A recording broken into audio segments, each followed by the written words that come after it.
Okay, so hey guys, my name is KitKat Karyati. Welcome to my YouTube channel. তো আজকে আমরা এই ভিডিওটাতে শিখবো যে কিভাবে আমরা বাংলায় টাইপিং করতে পারি যে কোনো অ্যান্ড্রয়েড ফোনে জাস্ট একটি অ্যাপের মাধ্যমে। তো ভিডিওটা শুরু করার আগে বলবো যে যারা যারা এখনো আমার চ্যানেলটাকে সাবস্ক্রাইব করে নিন। নিচে দেখবেন রেড কালারের সাবস্ক্রাইবের বাটনটা আছে, সেটাতে ক্লিক করুন এবং তারপর বেল আইকনটাতেও ক্লিক করবেন। তো চলুন ভিডিওটা শুরু করা যাক। তো প্রথমে আমরা যাব প্লে স্টোর অ্যাপে যাওয়ার পর আমরা সার্চ করব বাংলা কিবোর্ড সার্চ করার পর দেখুন ফার্স্ট কিংবা সেকেন্ড নম্বরে আপনার বাংলা কিবোর্ড 2019 বলে একটা অ্যাপ আসবে।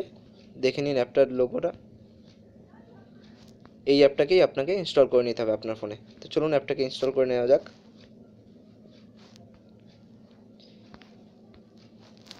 ওকে, তো অ্যাপটা আমাদের ইনস্টল হয়ে গেছে। এবার আমরা কী করবো, অ্যাপটাকে ওপেন করে নেব। তো চলুন অ্যাপটাকে ওপেন করে নেওয়া যাক।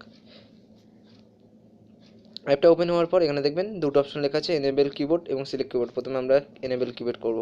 এনেবল কিবোর্ডে এসে এই বাংলা কিবোর্ডে টিক করে দিতে হবে। বাংলা কিবোর্ডে টিক করার পর অ্যাটেনশন দিস ইজ মেথড। তো এটাকে আমরা কী করব, ওকেতে ক্লিক করে দেবো।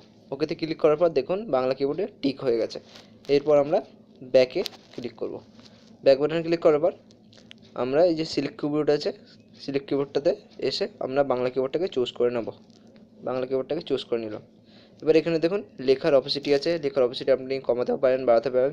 আর এর এখানে দেখবেন এই সাদা সাদা বর্ডার কিংবা হলুদ হলুদ বর্ডার আছে। এই বর্ডারগুলোকে আমরা কমাতেও পারি, বাড়াতেও পারি। আর আরেকটা আছে, আপনি এখানে যে ইমেজ বা থিমটা সিলেক্ট করবেন সেটাকে কমাতেও পারেন, তার অপসিটি বাড়াতেও পারেন। আর এখানে আরেকটা নতুন ফিচার আছে, সিলেক্ট থিমে এসে আপনি নিজের ইচ্ছা মতন যে কোনো ফটো আপনার কিবোর্ডের ব্যাকগ্রাউন্ডে চুজ করতে পারেন। চলুন আমি আমার যে কোনো একটা ফটো জাস্ট চুজ করে আপনাকে দেখিয়ে দিচ্ছি। আর আপনি এখান থেকে এর অপসিটি বাড়াতে কিংবা কন্ট্রাস্ট কমাতেও পারেন। তো আমরা এখানে এসে ডান করে দেবো। আমার কিছু করতে হবে না, জাস্ট এমনি সিম্পল ফটোটাই থাকবে। ব্যাকে এসে দেখুন আমার ফটোটা ব্যাকগ্রাউন্ডে চলে এসছে। এবার এটা কেমন দেখাচ্ছে জাস্ট আমি আপনাকে দেখিয়ে দিচ্ছি। কিবোর্ডের অপশান এলে এটি কেমন দেখাবে। তো এলাম। এবার কিবোর্ড যখনই আপনি টাইপিং করতে যাবেন তখন দেখুন আপনার লেখাগুলো বাংলায় হয়ে গেছে। আপনি এখান থেকে যা কিছু বাংলায় লিখতে পারবেন। আপনি যদি এইভাবে লিখতে আপনার অসুবিধা হয় তখন আপনি এই স্পেসে অপশান আসছে, এখানে জোরে একটা চেপে দেবেন।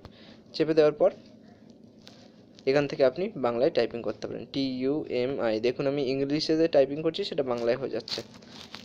আমি হয়ে গেল। আপনার যখন মনে হচ্ছে যে আপনি এই কিবোর্ডটা ইউজ করবেন না, আপনি আগের ইংলিশ কিবোর্ডেই পুরোটাই ইংলিশে ইউজ করবেন, সেটাও করতে পারেন। এখানে দেখুন বাংলা বলে অপশান আছে, এটাতে একটা ক্লিক করবেন। ক্লিক করার পর আপনার যে বাংলা কিবোর্ডের টিকটা ছিল সেই টিকটাকে সরিয়ে দেবেন। টিকটাকে সরিয়ে দেওয়ার পর আপনি ব্যাকে ক্লিক করবেন। ব্যাকে ক্লিক করার পর আপনার আগের যে কিবোর্ডটা ছিল সেই কিবোর্ডই ফিরে আসবে। তো ভিডিওটা ভালো লাগলে চ্যানেলটাকে সাবস্ক্রাইব করুন এবং লাইক করবেন এবং কমেন্ট করে বলুন আমি আমার চ্যানেলটাকে আরও কীভাবে গ্রো করতে পারি, আরও ইমপ্রুভ করতে পারি। তো দেখা হচ্ছে নেক্সট ভিডিওতে। Thank you.